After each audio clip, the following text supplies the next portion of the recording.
ঢাকা জেলার দোহার উপজেলার পাশ দিয়েই বয়ে গেছে পদ্মা নদী।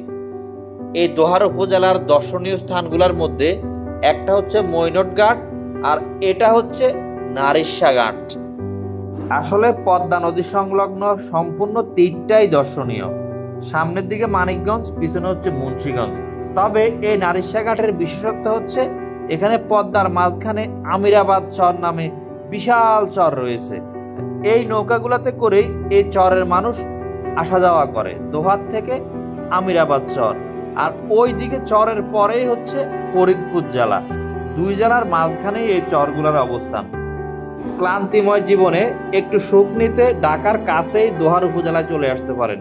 সময় থাকলে ওই চরগুলাও ঘুরে আসতে পারেন। এখানে নদীর পাড়েই পদ্মা সরকারি কলেজ নামে একটা কলেজও আছে। স্থানটা নিঃসন্দেহে ভালো লাগবে।